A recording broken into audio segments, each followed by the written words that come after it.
Dans le prochain épisode de Demain nous appartient, tandis que Rebecca fait des révélations, Benjamin part pour une mission humanitaire. Nor et Gabriel laissent quant à eux Soraya à la porte.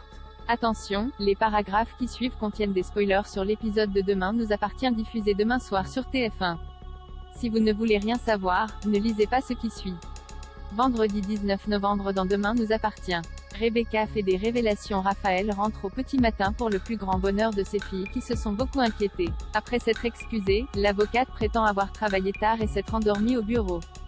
Cependant, Rebecca peine à la croire et la soupçonne de s'être remise à boire. Raphaël avoue alors qu'elle ne se souvient plus de ce qu'il s'est passé la veille au soir et ce matin, et d'ajouter qu'elle a eu la peur de sa vie en se réveillant dans sa voiture presque prête à tomber dans l'eau. Certaine que sa fille a été droguée, Rebecca l'enjoint à aller voir un médecin mais leur discussion est interrompue par un nouvel appel anonyme. Même si elle trouve cela étrange, Rebecca pense toutefois savoir de qui il s'agit. Mère et fille donnent donc rendez-vous à Sébastien. Persuadée que son ex-mari est l'auteur des appels anonymes, Rebecca le somme d'arrêter son petit jeu sur le champ. Tandis qu'il nie les faits, Raphaël lui fait remarquer qu'il essaie de l'éloigner de sa mère depuis qu'elle a 9 ans. S'il souhaite que Rebecca sorte de leur vie au plus vite, le procureur affirme néanmoins qu'il n'a jamais menacé personne. Par la suite, Raphaël rencontre Anna dans le cadre d'un rendez-vous thérapeutique et se souvient d'avoir déjà consulté un psychologue par le passé car elle avait des problèmes de mémoire. En effet, l'avocate a oublié les 9 premières années de sa vie. Depuis quelque temps, elle a par ailleurs des absences et oublie de plus en plus de choses. Anna lui explique donc que le départ de sa mère a été un événement traumatique majeur dans son enfance et qu'avec son retour tout remonte. Son inconscient lutte tellement pour la protéger, qu'il est possible que cela lui provoque des absences. De son côté, Xavier reçoit le dossier qu'il a demandé aux archives. Celui-ci contient de nombreux objets mis sous scellés dont des vêtements et une broche dorée. En rentrant chez lui, Xavier est en pleurs et raconte à Chloé que la vieille affaire qui refait surface concerne son père, Daniel Meffre. À l'époque, la police avait conclu à une défenestration volontaire et avait retrouvé une broche dorée dans son pantalon. Un bijou familial que la mère de Xavier portait parfois. Et il s'avère que Rebecca porte la même broche sur la photo découverte dans l'appartement d'Eric. Sur les conseils de sa compagne, Xavier rencontre Rebecca pour obtenir des réponses. Elle tente d'abord d'esquiver le sujet mais révèle finalement que son père la lui avait offerte lors d'une brève histoire qu'ils ont eue. À l'époque, le couple Meffre était en plein divorce et Daniel allait très mal. Ils se sont donc rapprochés car ils avaient besoin l'un de l'autre.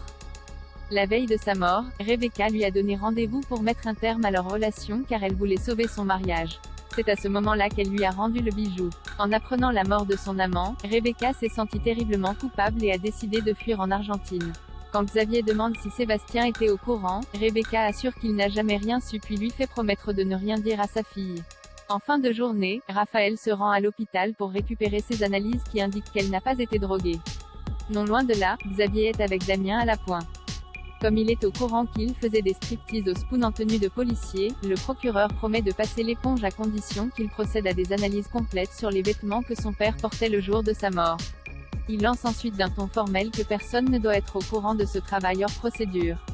En effet, Xavier est convaincu que son père a été tué et a bien l'intention de retrouver le meurtrier. Benjamin part pour une mission humanitaire. Samuel apprend que Benjamin va quitter l'hôpital pour effectuer une mission humanitaire. Autant dire qu'il jubile et peine à cacher sa joie. Lorsqu'il croise Victoire, le médecin lui fait croire qu'il est heureux de sa relation avec Benjamin et qu'il souhaite même être le parrain de leur premier enfant. Victoire, qui n'est pas dupe, comprend rapidement que son collègue se moque d'elle.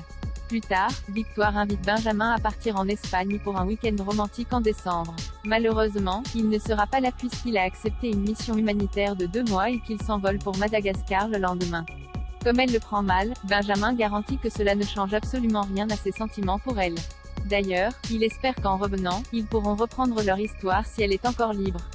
Blessée, Victoire rétorque qu'elle a toujours été libre, aujourd'hui plus que jamais. Pendant ce temps, Samuel confie à William qu'il s'est planté avec Victoire.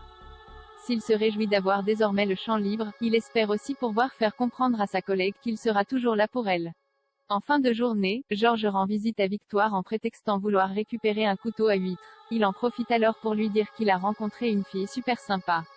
En découvrant qu'elle n'est plus avec Benjamin, il propose sans hésiter d'annuler sa soirée pour rester avec elle. Victoire décline et certifie que tout va bien. Nor et Gabriel laissent Soraya à la porte. Gabriel a révisé toute la nuit avec Soraya et se réveille en retard pour aller travailler. Le jeune homme ne supportant plus la présence de sa sœur, Nor pousse Soraya à passer la soirée avec Georges histoire de lui remonter le moral après sa rupture avec Victoire. Sur place, le policier est absent mais Mona l'invite à rester pour faire une partie de Scrabble, ce qu'elle décline. En parallèle, Nor et Gabriel profitent d'être seuls pour reprendre là où ils se sont arrêtés. Tandis qu'ils s'embrassent, Soraya frappe à la porte car elle a oublié ses clés. Nor et Gabriel décident alors de ne pas répondre et d'éteindre leur téléphone pour partager un moment d'intimité.